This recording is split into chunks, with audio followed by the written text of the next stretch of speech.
Good evening, everyone. Speaking on behalf of Sona BLW Precision Forgings Limited, I'm Lalit Jaising from Concept PR and your moderator for this virtual brokers and analyst event. I would take this opportunity to thank you for taking out time from your busy schedules to join us. We appreciate your presence and extend a very warm welcome to all of you.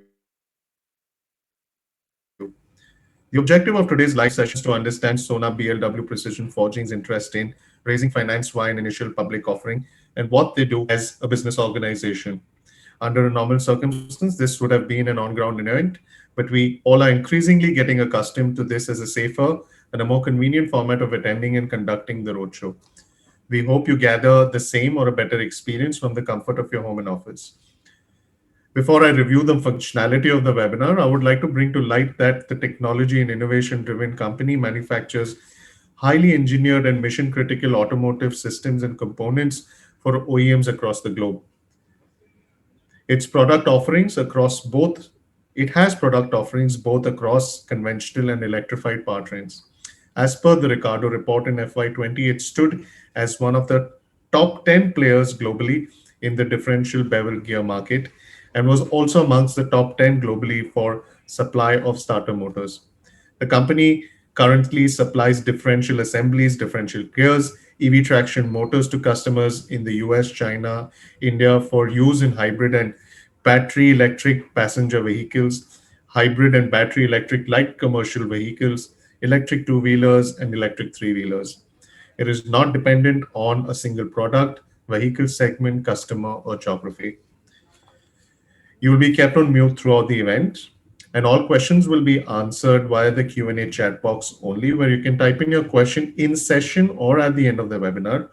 Would request all participants to please limit yourself to 3 questions if possible, and use a lowercase font while typing it. If we miss answering any of your questions, don't worry. You can email us at ipoteam@conceptpr.com, and we will try to be swift in responding back to you.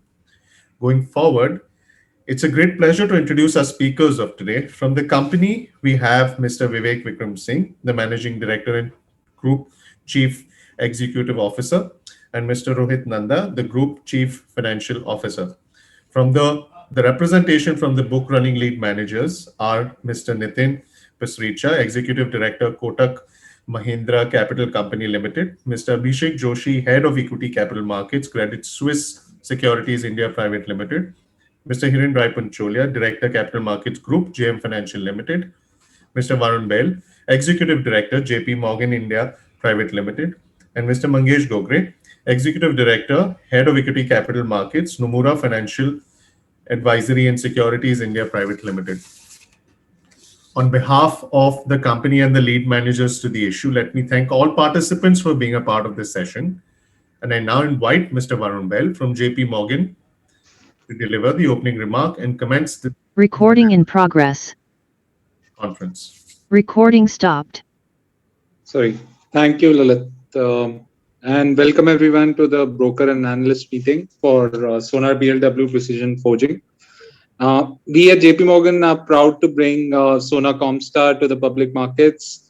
We believe that this is one of the most exciting stories to have come to the Indian capital markets in the entire auto technology space.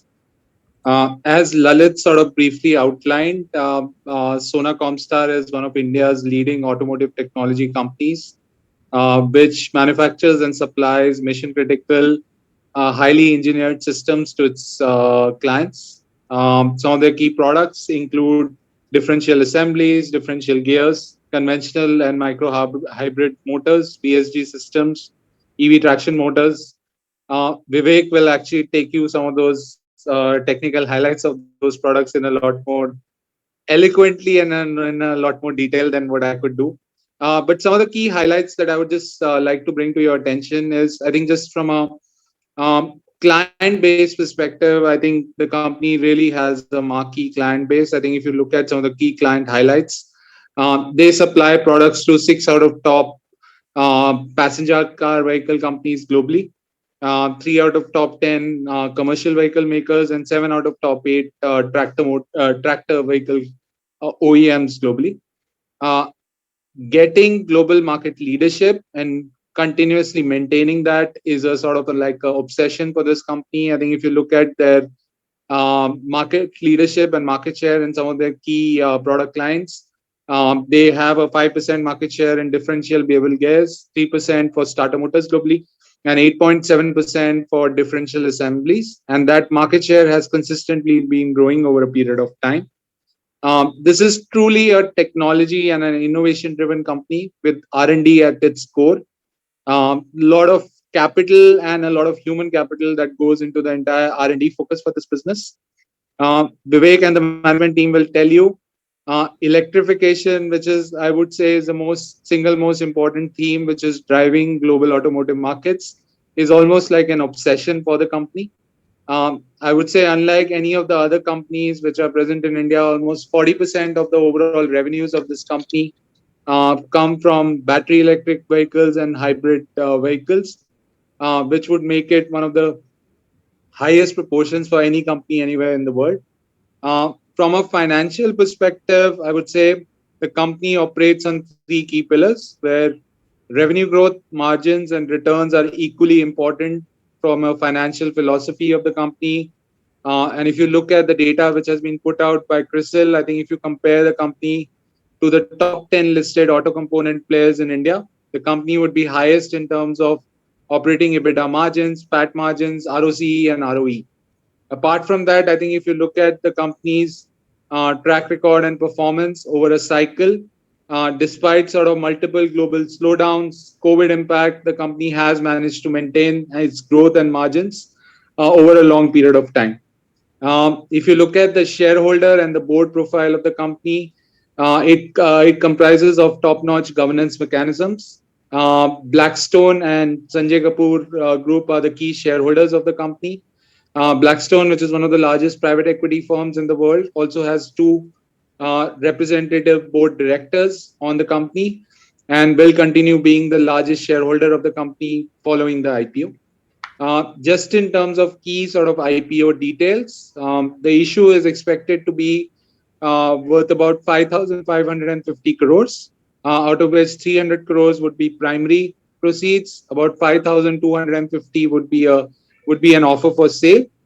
The price range for the issue is between rupees 285 to 291.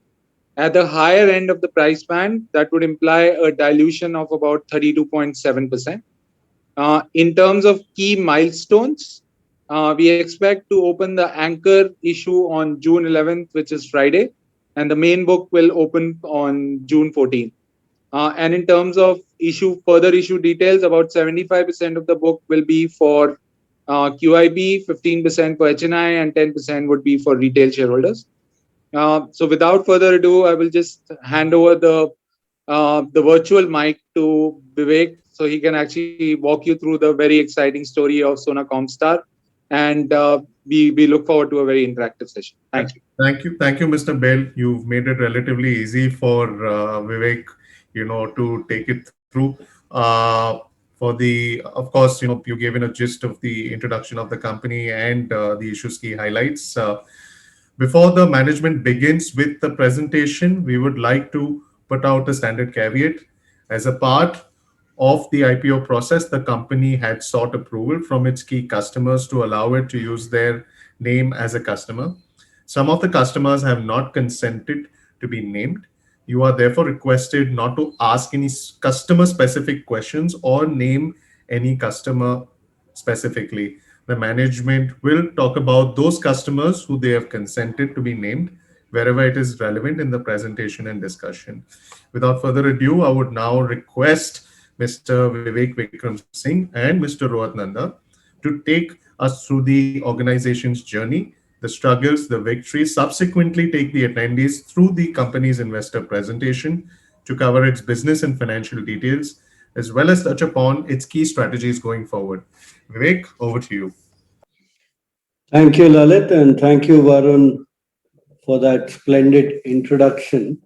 You did take many of my talking points, so thank you also for stealing some of my thunder. So, hi everyone. Thank you for giving us this opportunity today. We'll begin with this one slide that kind of does both. It captures our essence and why we are different, and it also talks about why we exist as a company. Our mission as a company is to be India's most respected and valuable auto technology company.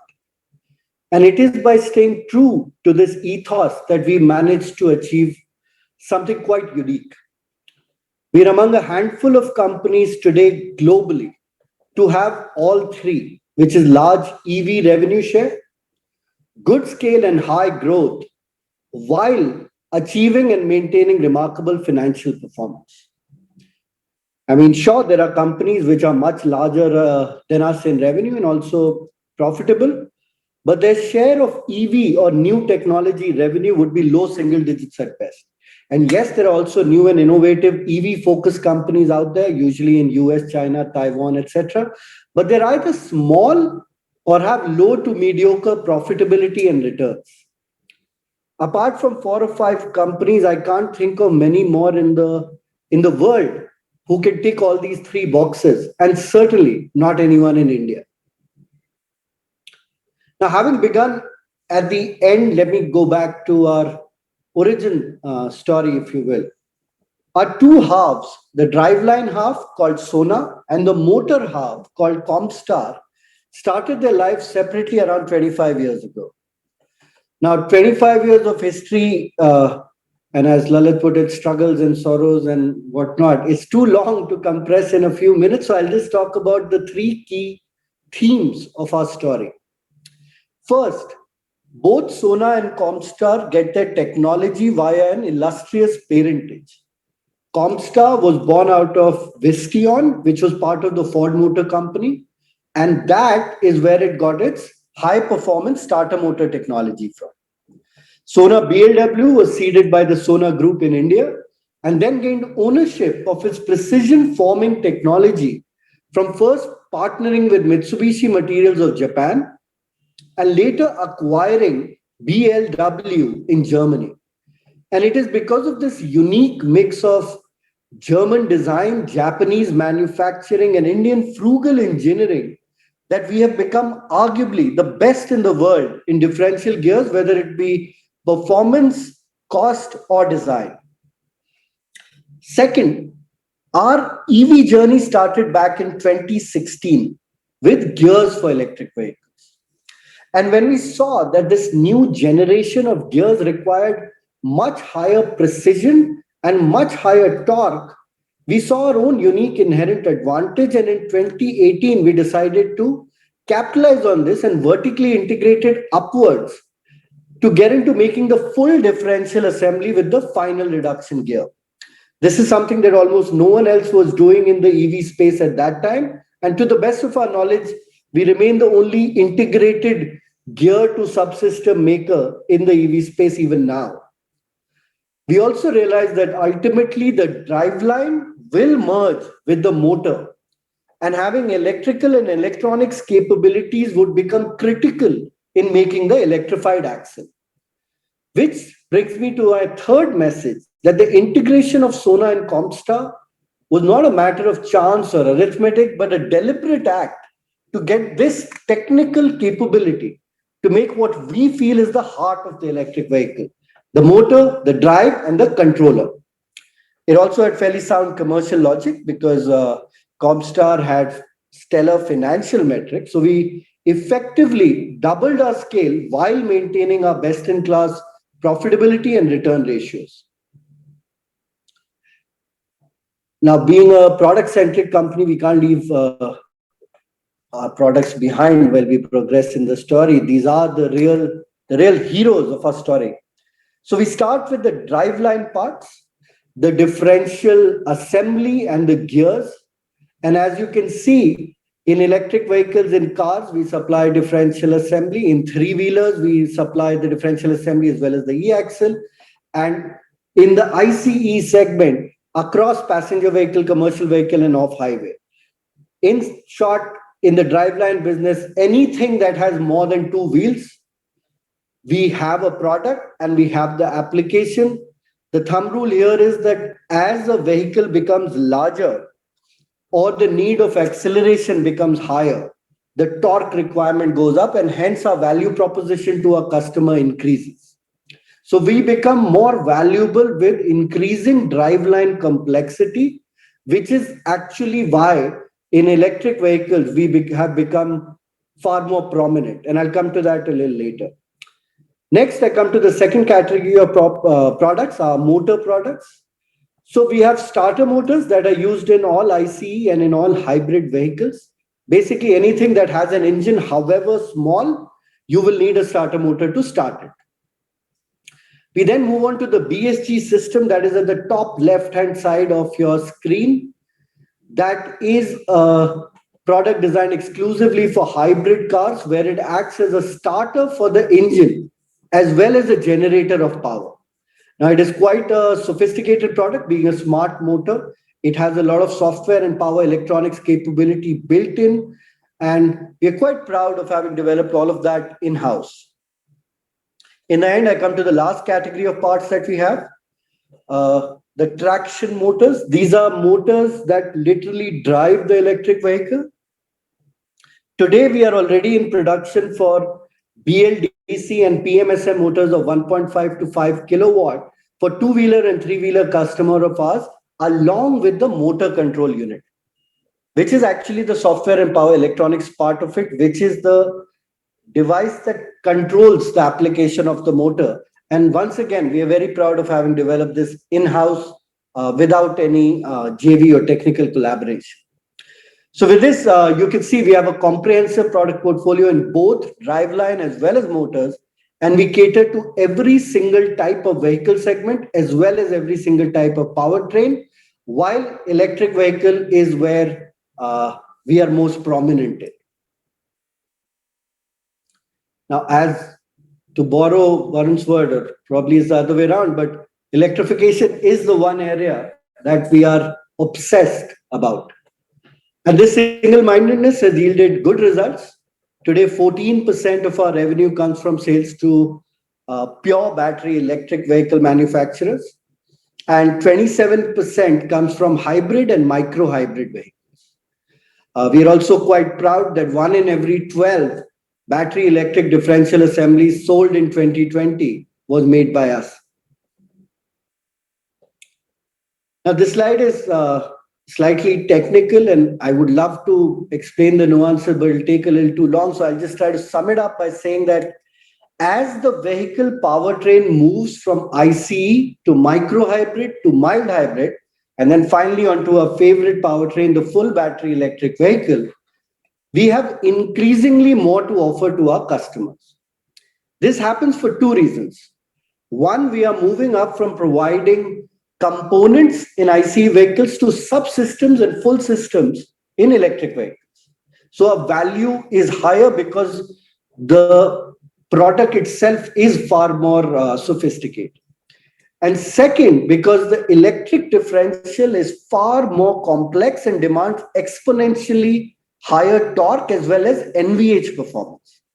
And to deliver on all this needs a far more engineered product, which essentially helps us increase our value per electric car. Our second passion, along with electrification, is global market share growth. The urge to matter on the world stage and be significant as an engineering company in the world and make a company that India can be proud of.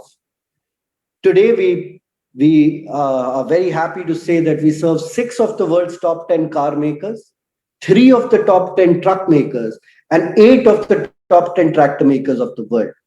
This acceptance of us, our products, our technologies by our customers is the reason that today we command 5% of the world's differential gears market and 3% of the world's starter motor market. We have already been awarded purchase orders for 58 programs across 27 customers, which also strongly sets us up for future growth. I now come to the proof of our efforts, our financials. Now, philosophically, growth, profitability, return, all three are important. And it's not just a sense of importance, it is that it takes enormous discipline from everyone in the team to maintain this healthy balance.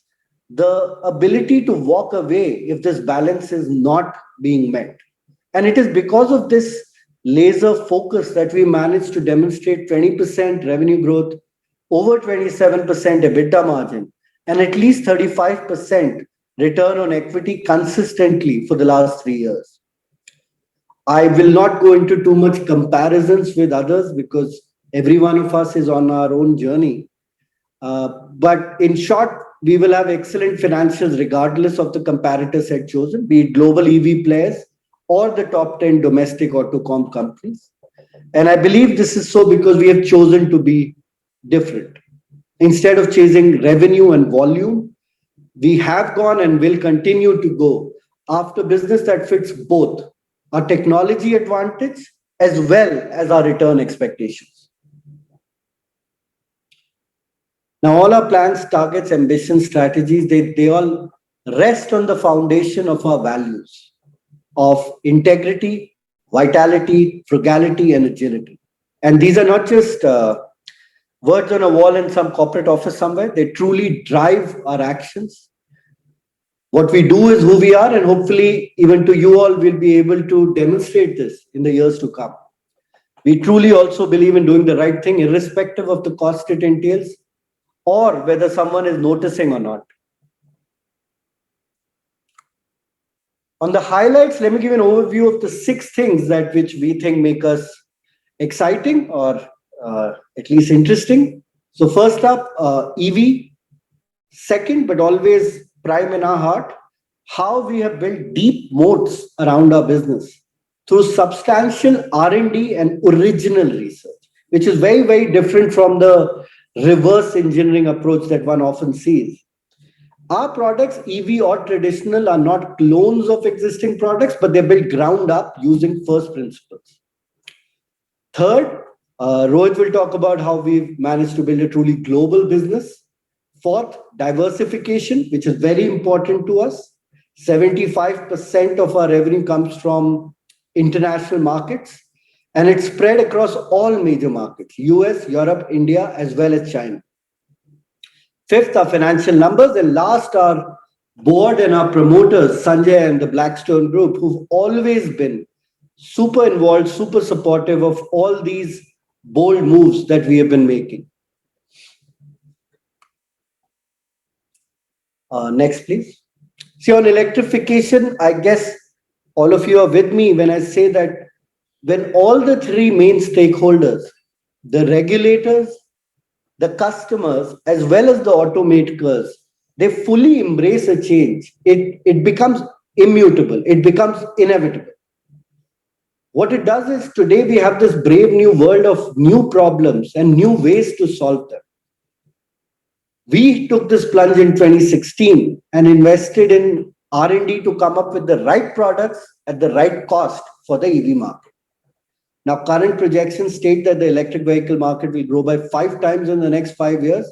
To us, what it means, it is an unprecedented opportunity for Sona Comstar to grow in an otherwise much slower growing industry. This is the pocket which will grow much, much faster than the underlying industry growth.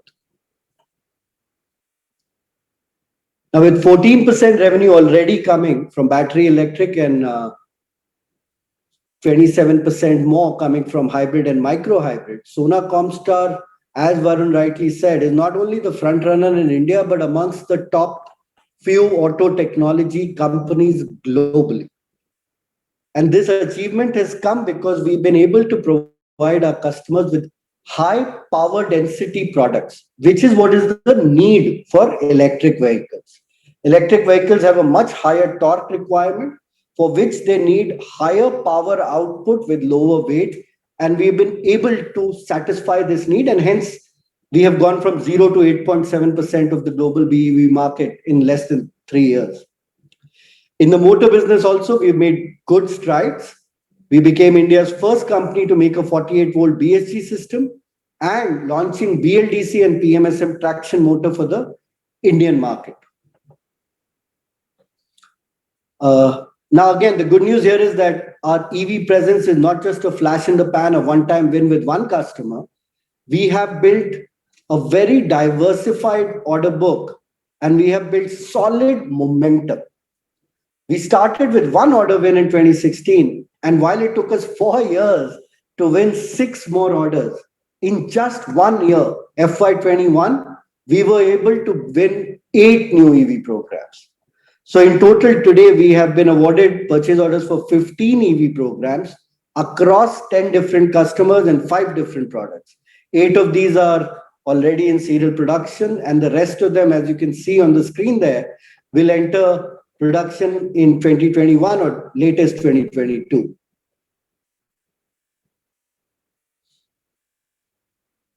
Now we come to the secret sauce. Next slide, please. Yeah, thanks. Stay here. This is the reason why we are able to get the margins we get. This is the reason we are able to grow our market share in some of the most challenging engineering feats so quickly. It is that many autocom manufacturing companies, they build their products according to their customers' prints or the designs furnished by their technology providers, or what is called commonly in our industry as build to print. We are different.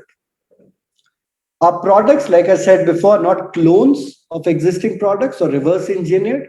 We design them ourselves according to the customer's end requirements, and hence have far greater control on both the design and the material usage. And if you want to control cost levers, it will always be design and material that will determine the eventual cost or performance of the product. Now, obviously, because of this, we need to be and are a research-oriented company. 1/6 of our employee strength is involved in R&D. Our focus on R&D is so high that even during the COVID year, when most people were talking about cost management, we spent 5.8% of our revenue on R&D, which is our highest so far. It was actually because there were some projects that we were committed to and that they were going on.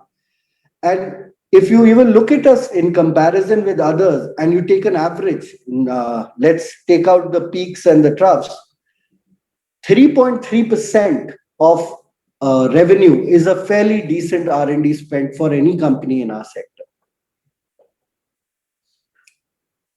Now, the heart of our technology came to us because of this unique technology called precision forming. Very different from the forging companies that we look at usually when we talk about this process.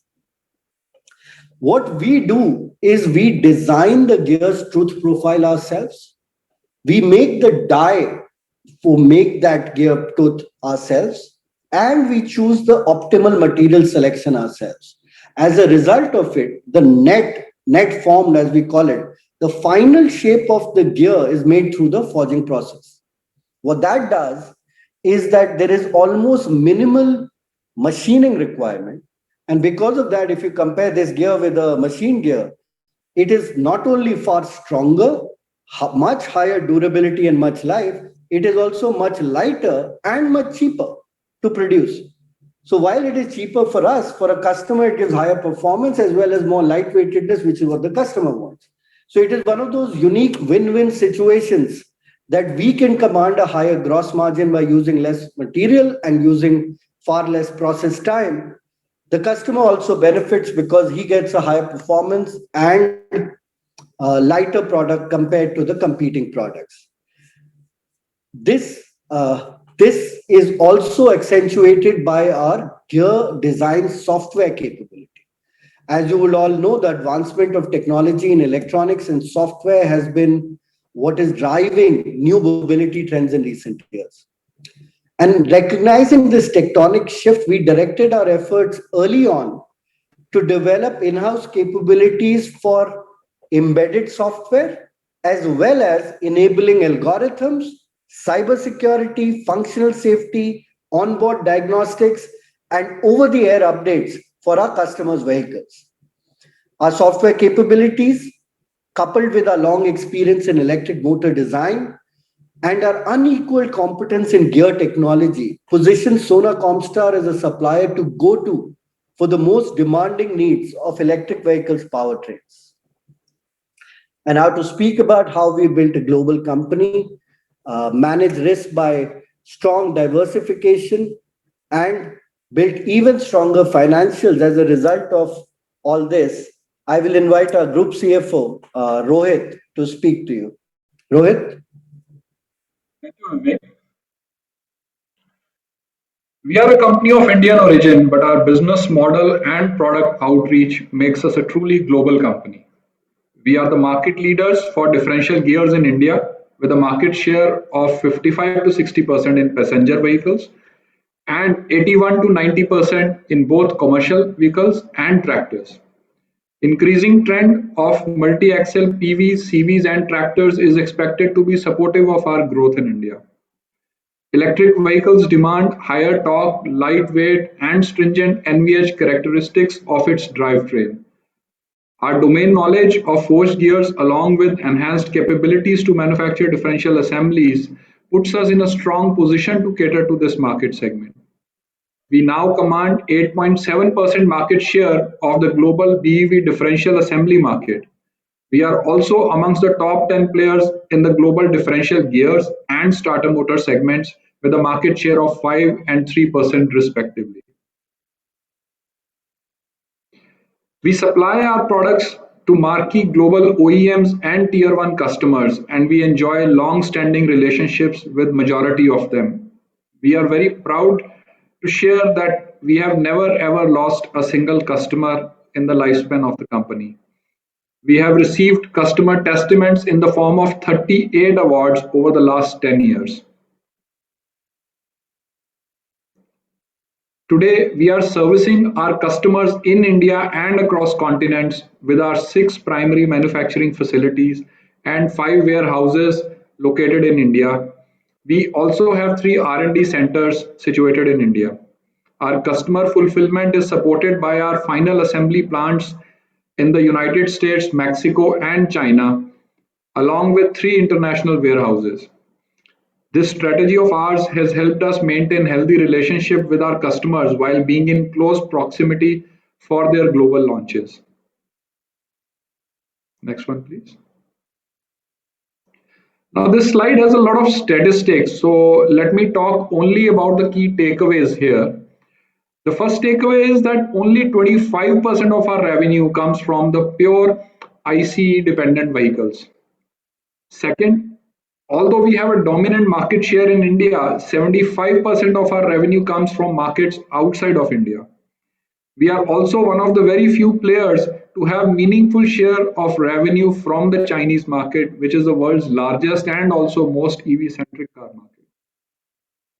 Our top 10 customers make up 80% of our sales, which keeps us execution focused without spreading too thin, servicing too many customers. Fourth and last, our diversification across geographies and vehicle segments means that our business is likely to have a few segments with strong growth always. A good example would be off-highway segment performance in US and India during the COVID-afflicted period of last year. Now, this brings me to the section where I'll briefly talk about our financials. Next slide, please. Now, to present a picture of relative performance, we first drew a comparison of our profitability and return metrics with the EV-focused global peers, which you can see on this slide. Our financial metrics are better than each one of them individually. And when we compare it with the average of the group, our profitability is nearly 1.5 times and return on capital employed is more than 2 times the average of this group. Next one. A similar comparison with the top 10 Indian auto component companies by market cap does not lead us to any different conclusion either. In this case, our EBITDA is 2.2 times, PAT is nearly 3.5 times, and return metrics in terms of ROCE and ROE are more than 2 times the average of this group. This clearly is a demonstration of the strength of our business model. Now, from relative to absolute performance, this slide is meant to demonstrate the consistency of our profitability metrics. Now, irrespective of a cyclically down year, financial year 20, or COVID-afflicted financial year 21, our profitability and return metrics have been extremely resilient, showing our ability to maintain superior returns even in tough times. On growth parameters, if you see, our revenue has shown 70% growth in the second half of last financial year over the comparable period in the previous year. On this slide, I would like to highlight 3 key takeaways. First one is our performance is supported by growth in the BEV segment, which now constitutes 14% of our total revenue. We have 15 program wins in the EV segment, out of which 8 are already in regular production. Second, we have held on to our profitability while we have experienced an exponential growth in our EV revenue. And last, we are growing our global market share in all the major product segments in which we operate.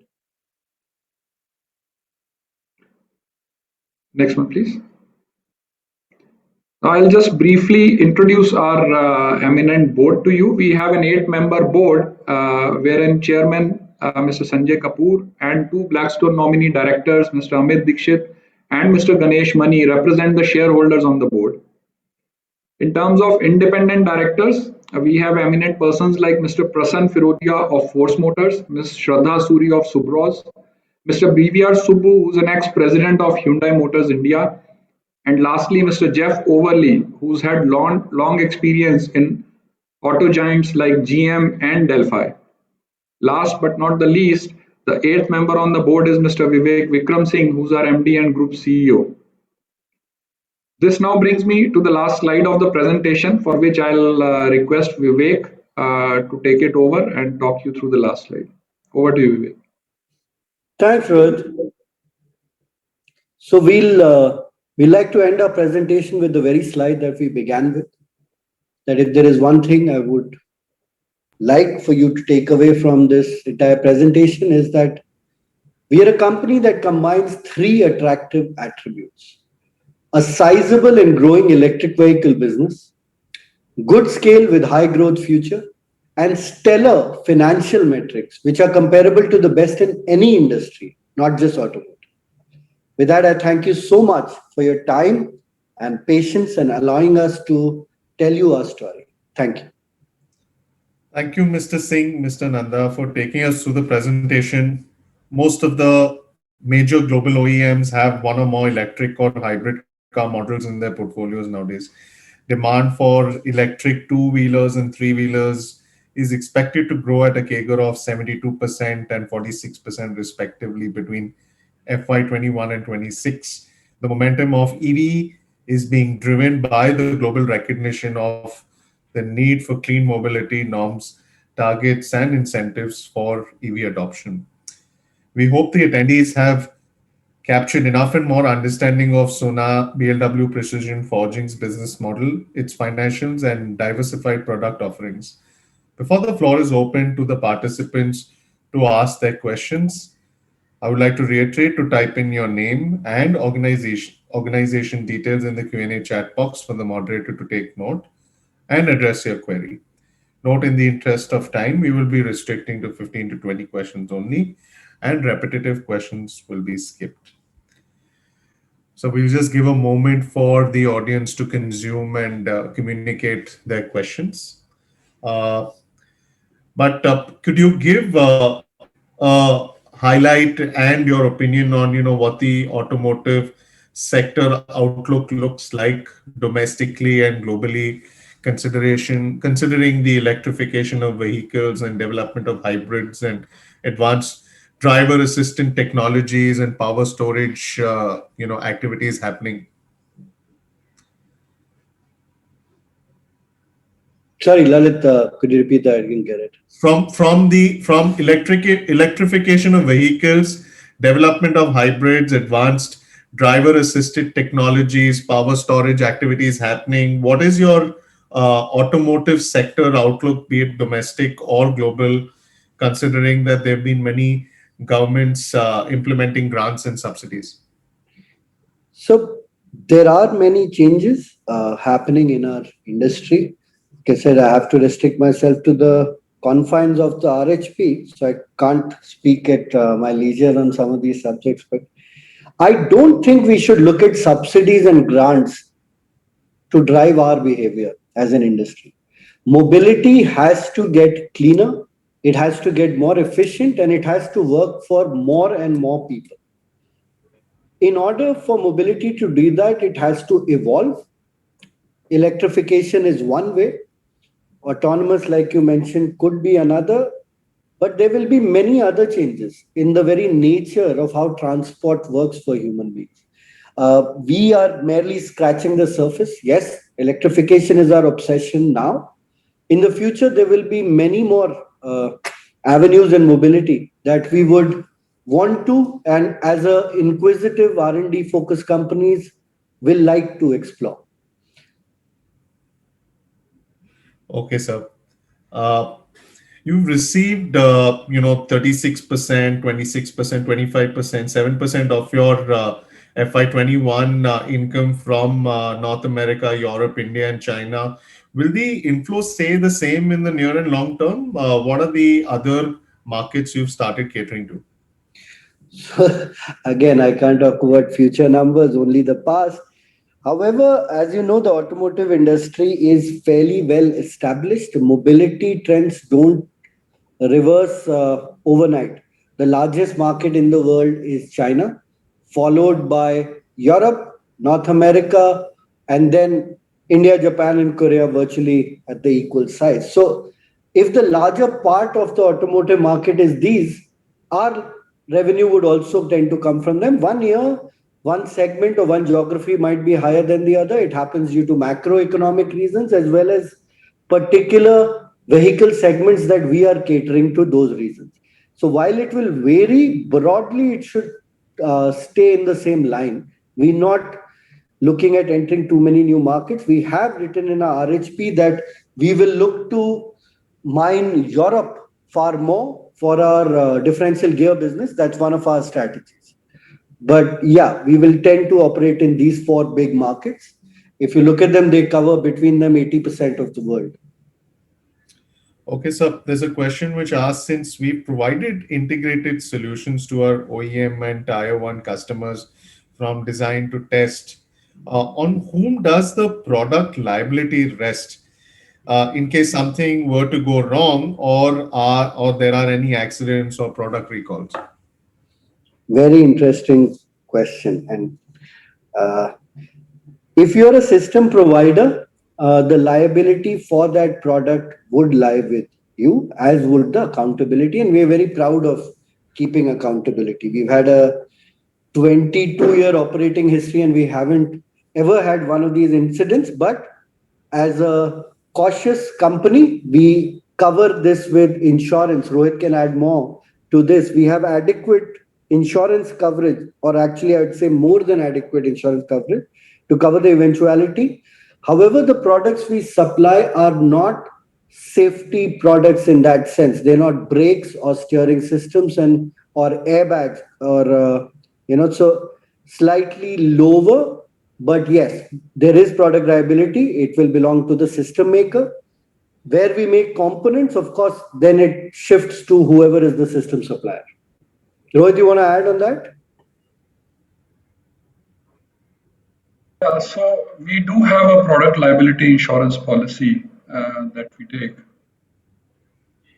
to cover for these kind of contingencies. So, Okay. But touch wood, Lalit, nothing even remotely close to that has happened in our history.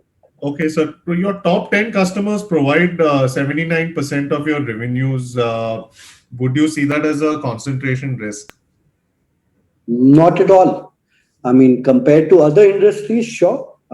There are industries where there are thousands or sometimes hundreds of end customers. Our industry, fortunately or unfortunately, has a few dozen end customers, and the top 10 of our industry, or the top 10 car makers, also dominate 80% of the global auto market. So we are very in line with our industry structure. All companies must reflect the realities or the mirror the structure of their own industry, and so do we. So I don't think there is anything out of line there. Something on the differentials in the business model. How has the company managed to drive better financial metrics, considering you've had a high EBITDA, PAT, ROC, ROE margins compared to your peers? So I generally spoke about it during the presentation. One is, of course, the technology advantage. I spoke at length about how our precision forging, when you look at our gears, how the gross margin itself is lower. And when you want to control costs, is design and material. You will never control cost by managing process only. The processes of forging or machining are almost 100 years plus old, and you will not be able to improve too much upon them. So the major impact that you can have on your cost drivers are through design and material selection, which is what we've been good at. Apart from that, managing value addition per employee is something that is a very big focus area for our company. We do not throw people at a problem. We try to see how much we could automate and how judiciously we can do this. And I think it is because as a company, we've been very, very return focused. We've always held to this line that for every 1 rupee that we spend, we must get 2 rupees of revenue and 50 paisa of EBITDA. This philosophy, I think, of being frugal, I would say rooted in deep Indian middle class values, is what kind of makes us retain these margins and returns. Okay, so a question asks, what has led to the sharp increase in employee costs on percentage of sales basis after FY19? And what is the reason behind the steep decline in other expenses on percentage of sales basis from that year? Has it increased by a significant amount? So, in the statutory accounts, basically the employee cost is only employees on the rolls. So there is another part of employee cost which goes into other expenses. So actually both need to be combined to see employee cost as a percentage of revenue. So it's actually not, it's gone up slightly, but it's not moved much. So earlier it was around 10%. So FY20, there was a slight dip in the revenue. So from 10%, it jumped to about 11% in FY20. Yeah, that's not significant. I mean, these 10 to 11 and 11 to 10 is, I would say these things happen, and we tend to pay our employees well, and we hope that we have a happy workforce, but I don't think it's out of line with our industry. Okay, so could you throw some light on your current asset utilization and also your capex? Sure. So Rohit, why don't you take this one? Yeah, so see, we have multiple plants, so I would give you, a sort of a weighted average kind of a capacity utilization. So for our driveline business, our capacity utilization would be between 75 to 80%, and for driveline, it would be about 50%. Okay, so And capex, forward looking, of course, we can't give a number, but what we can indicate is that for a growing company like ours, our capex plans are pretty robust.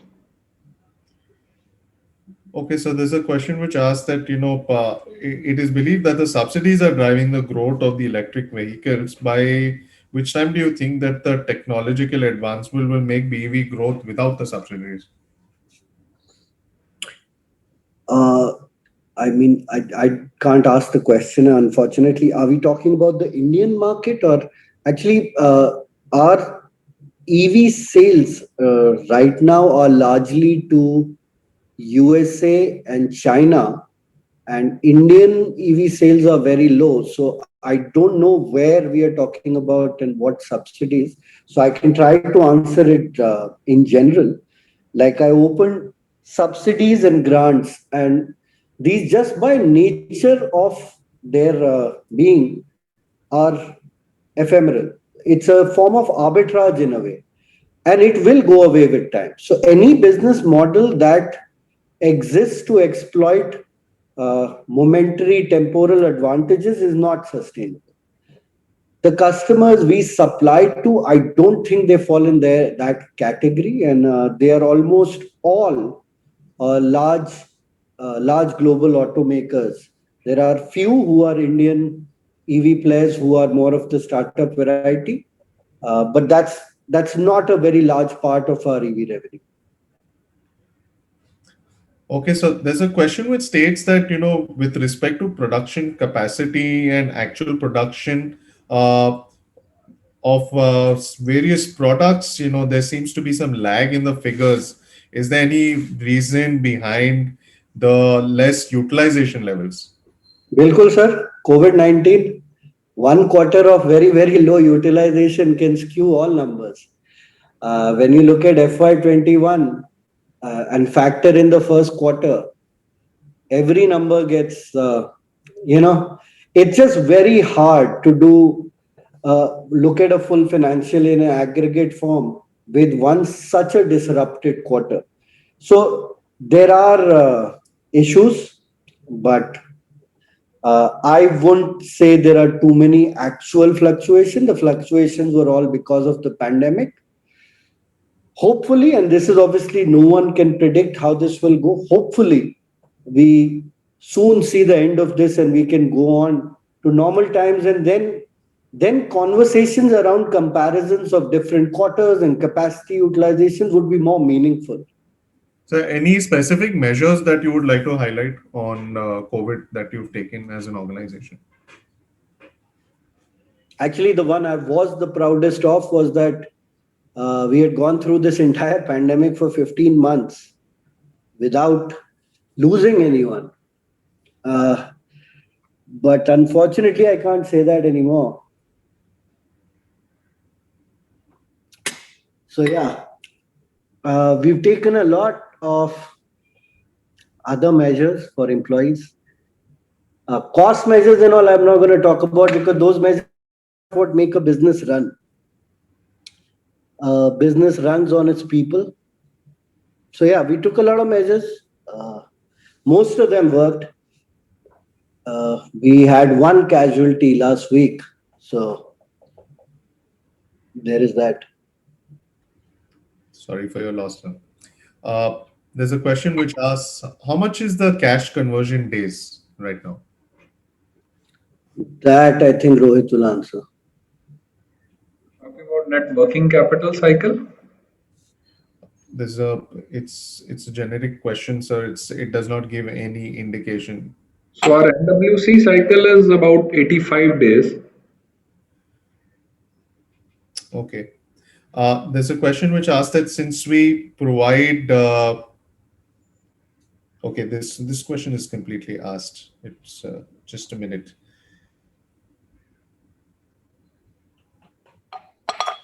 Question which asks that could you let us know what is the current capacity utilization in FY21 and do we have enough capacity for future growth or any capacity expansion will be required in the near term? So capacity utilization numbers I spoke about were for FY21 only. I think this question is addressed. So even capex also, as I gave, I mean, at a broader level, we can't talk about specific numbers. So given our growth trajectory, we expect that we'll continue to have capex plans. Okay, sir. Yeah, I think CapEx, Lalit, is a continuous process. If we are going to be a growing company, we will. I mean, we cannot, of course, talk about future numbers or give forward guidance, but you look at the capacity utilization, understand that there was 1 quarter of COVID, then see that if this company continues to grow, will it or will it not require CapEx? I think the answer can be inferred from that. Okay, sir. Question asks, in your core drive gear and assemblies, which are primarily used for transmission, how is it different from what someone like an automotive axle does, like rear axle assembly? Will we be a supplier of gears to them or a competitor? Both.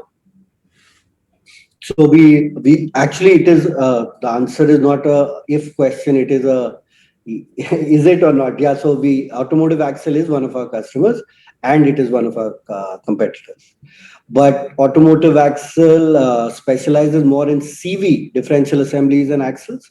We do not manufacture commercial vehicle axles or differential assemblies.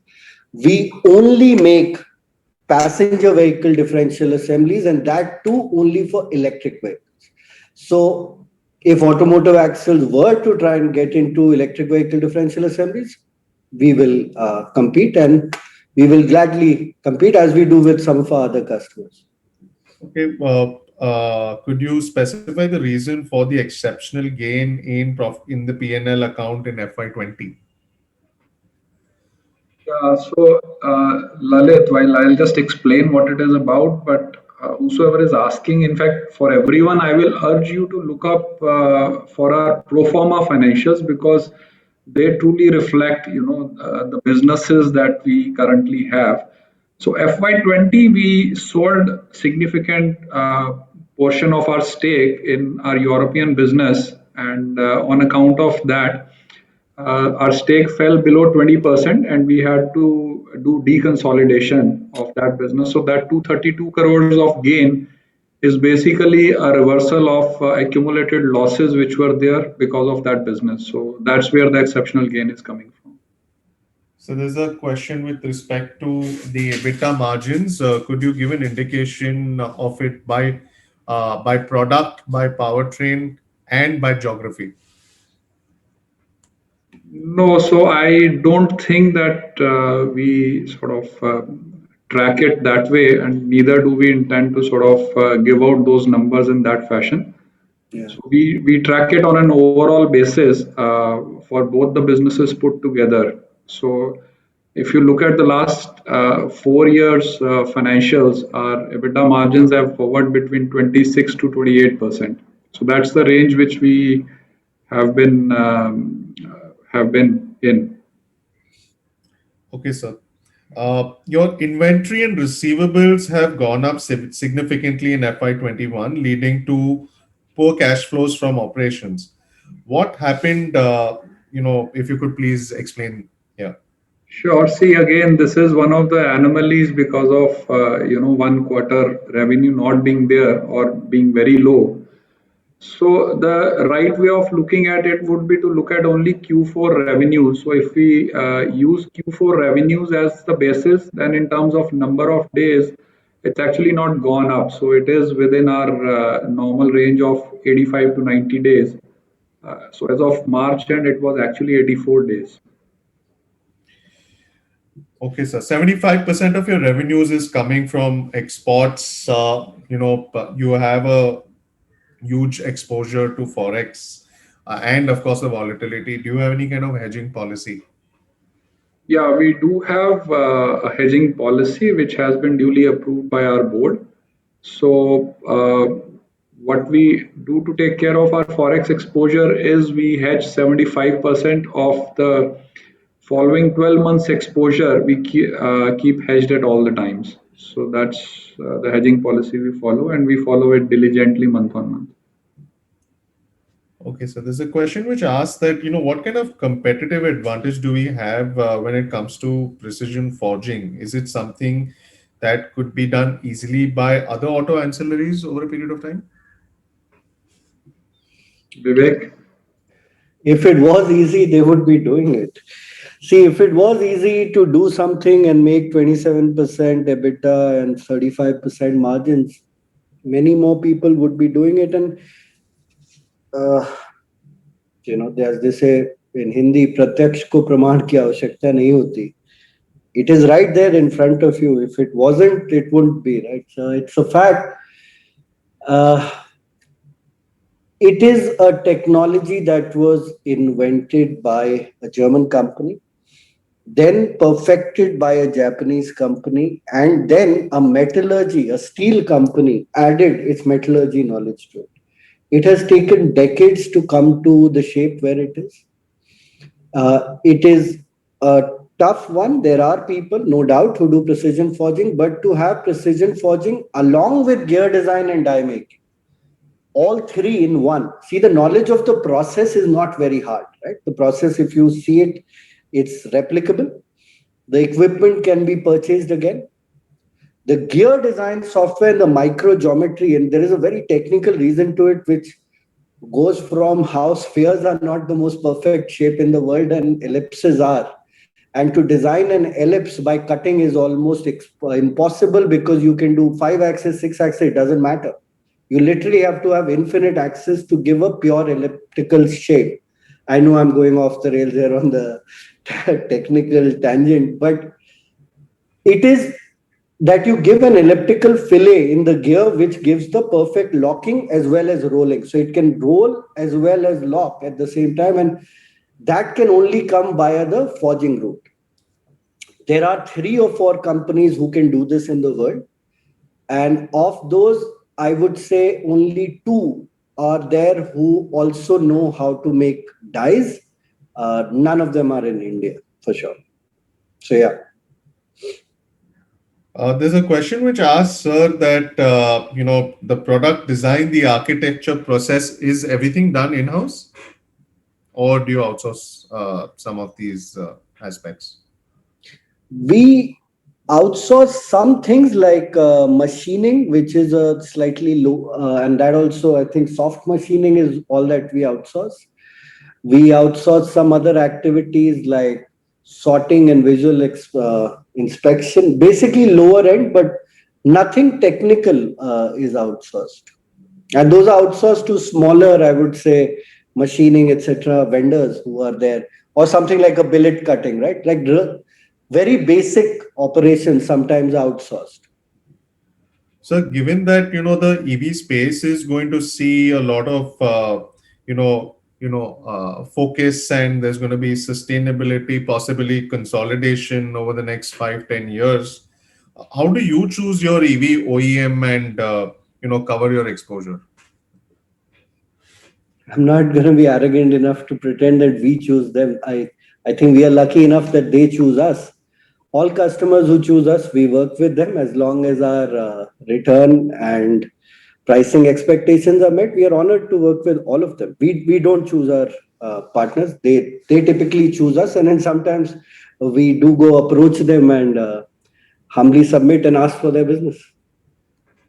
Okay, so is there any focus that you have with respect to products, per se, outlook for differential assembly market share, any strategies for that? Yeah, that's like literally hardcore forward looking. So Lalit, I can't answer that. But of course, and like every other company, we would like to increase our market share, uh, and we will keep trying. But there is not a number that I can share on that. Do you look at exploring any new product introductions, either on the electric or non-electric side? Yes, that's actually literally what we are about. I mean, 5 years ago when I joined here, we were a two-product company. We made starter motors and we made differential bevel gears. Today, we make electric axles, we make BLDC motors, we make BSG systems, we make differential assemblies, and we will continue to innovate. Whether we will be successful or not, again, like I said, I'm not going to be arrogant enough to say that every single innovation, every single experiment that we try will succeed. Innovation by its very nature is fraught with risk. It is binary. We will try, we will do our best, and we will either succeed or we will not. Uh, Whether we intend to introduce new products, certainly, as many as we can, and as many as make sense. First step is to make that product. Second is to ensure it is at the right cost. And then third is to see if there is customer acceptance. That is our product development cycle. And at any given moment, that's what most of our mental bandwidth is spent on is this. Because that is the one way to grow for a company like ours. If you have taken yourself and put yourself on this altar and said that I'm going to be about innovation and R&D, then you have to keep delivering. Because if you don't, if you stop and rest, then you cease growing. So you sacrifice growth. So no, we will continue, and let's see how much we succeed. So, what is your current debt to equity ratio? About debt to equity. Just give me a second. By Rohit's reaction, you can guess that it's not something he thinks about actively. It's 0.2 actually. Yeah, it's not high enough to cause our CFO any concern. Okay, so there's a question which asks that, what would be the ratio of a price of a bevel gear system of a BEV and an ICE? Would this ratio be higher for an electric truck versus an ICE truck? Whoever's asked it, it's a brilliant question. If we were one-on-one, I would have told you the exact number. But yes, it is higher. It is always going to be higher because, okay, forget BEV, IC for a second. First is size, right? The larger the size of the gear, the higher the cost and higher the price. Second would be how much is the acceleration or torque required from the gear. Now, because in an EV system, the motor sits on top of the axle and at 0 RPM can transfer all of its torque. In an engine, as you know, the pistons rev up slowly and then there is a transmission and then power goes to differential. So the speed of acceleration is much more gradual, which is the reason there is very high torque at 0 seconds, which means that these gears have to be far more precise and friction is literally your enemy that you're trying to defeat here. So 3 to 4 times is the RPM that these guys have to handle in ICE. So same size, ICE versus EV, I would say anywhere between 1.5 to double. But very intelligent question, whoever asked that. That's literally the reason we are more successful and we get far more revenue from EV, while the volume in EV might be much lower. So there's a question which asks, what is the overall import content in terms of percentage in the total raw material cost? So it should be about 15% of the total RM cost. Okay, sir. And as you've stated that the audience should look at the pro forma numbers instead of the reinstated, can you reiterate on the difference between both of them and why the pro forma should be a focus? So, in financial year 20, there were two major transactions which we did. One was that I explained, we divested 81% stake in our European operations during the year. Second was the acquisition of Comstar business. So both these transactions took place on 5th of July 2019. So when you're looking at the restated financials, these have been drawn as per the statutory requirements. So the current status, which is Sona and Comstar, as in the driveline and the motor businesses, if you have to look at the current state of business and look back in history how they would have looked like if both of them were together from earlier times, then you have to look at the pro forma financials, because that will give you a true comparison of the financial numbers. Otherwise, you are comparing apples to oranges. So that's the reason why you need to look at the pro forma financials. There's a question which asks to elaborate more on customer relationships, in terms of wallet share across them, and also a question which says that do you, as a company, jointly develop with your customer? Second part, yes. Almost all that we do, we jointly develop with our customers because we are not built to print. It is that business model is geared towards joint development.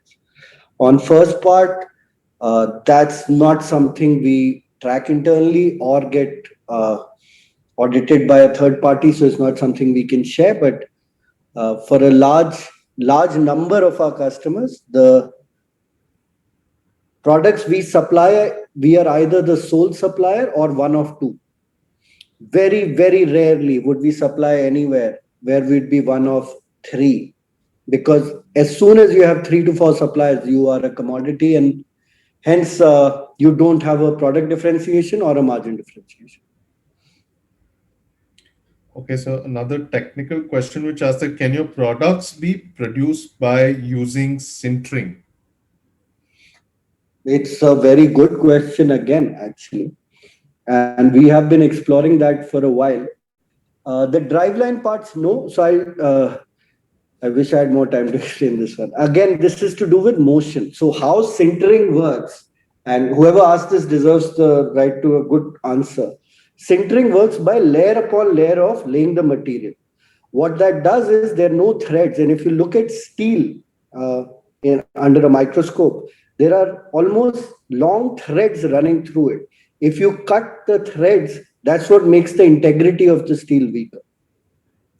Now, in sinter metal, how you replicate it by building layer upon layer, like infinitely thin discs, one upon the other. When put under, let's say, a torque like 1000 Newton meter torque and revolved at those speeds, their structural integrity does not hold. So we have been exploring this field.